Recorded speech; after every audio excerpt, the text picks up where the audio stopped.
Hello friends, welcome to LTV Telugu trade. Market అయితే negative గా trade అవుతుంది. మనం ఆల్రెడీ డిస్కస్ చేసుకున్నాం rise in crude oil prices and మనకి జియో పొలిటికల్ టెన్షన్స్ క్లారిటీ లేకపోవడం వల్ల మార్కెట్ అయితే నెగటివ్ సెంటిమెంట్ అలాగే నెగటివ్ గా ట్రేడ్ అవుతుంది. అలాగే గోద్రేజ్ కన్జ్యూమర్ ప్రొడక్ట్స్ ఎండి మరియు సిఇఓ సుధీర్ సితపతి నిన్న అంటే ఆగస్ట్ 11 ని రెసిగ్నేషన్ అంటే సడన్ రెసిగ్నేషన్ ఇచ్చారు. తనని రీప్లేస్ చేస్తున్నారు గ్లోబల్ సిఎఫ్ఓ ఆసిఫ్ మల్బారీ. ఈ రోజు నుంచి తన పొజిషన్ లో కంటిన్యూ చేస్తారు. సుధీర్ సితపతి రెసిగ్నేషన్ తోని గోద్రేజ్ కన్జ్యూమర్ ప్రొడక్ట్స్ ఈ రోజు 10% పైగా పడిపోయింది. అలాగే Tata Sons chairman N Chandrasekaran కూడా ఈ రోజు రెసిగ్నేషన్ ఇచ్చారు.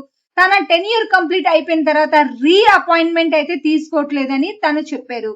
దీని వల్ల టాటా గ్రూప్ లో కూడా మనకి హెవీ ఫాల్ అయితే మనకి కనిపించింది. ఈచ్ అండ్ ఎవ్రీ ప్రొడక్ట్స్ లో కూడా మనకి నెగటివ్ సెంటిమెంట్ అయితే మనకి కనిపించింది టాటా గ్రూప్ లోనే. అలాగే రీటైల్ ట్రేడర్స్ ఈ రోజు అంటే ఆగస్ట్ 12 ని నో ట్రేడ్ డే గా డిక్లేర్ చేశారు. అంటే ఈ రోజు వాళ్ళు ట్రేడ్ అయితే తీసుకోను అని చెప్తున్నారు.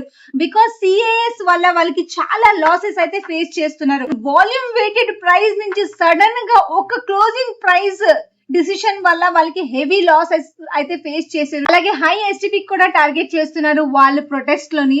సో ఈ రోజు అయితే మాక్సిమం ట్రేడర్స్ అయితే ట్రేడ్ చేయనని డిసైడ్ చేస్తున్నారు. అందుకే ఈ రోజు మనకి వాల్యూమ్స్ లో కూడా చాలా లో వాల్యూమ్స్ మనకి కనిపిస్తున్నాయి. బికాస్ మాక్సిమం ప్రొటెస్టర్స్ అయితే ట్రేడ్ అయితే చేయట్లేదు. అలాగే కిర్లోస్కర్ ఇండస్ట్రీ నెట్ ప్రాఫిట్ అయితే 110 క్రోర్ నుంచి 33.67 క్రోర్ కి ఫాల్ అయిపోయింది. రెవెన్యూ కూడా 1705 క్రోర్ నుంచి 1179 క్రోర్ కి పడిపోయింది.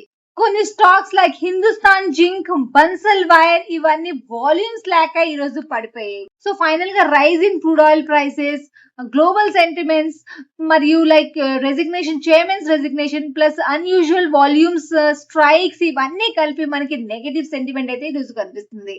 సో నా వీడియో నచ్చితే లైక్ చేయండి, షేర్ చేయండి అండ్ నా ఛానల్ కి ఫాలో చేయండి. మళ్ళీ మనం మంచి దగ్గర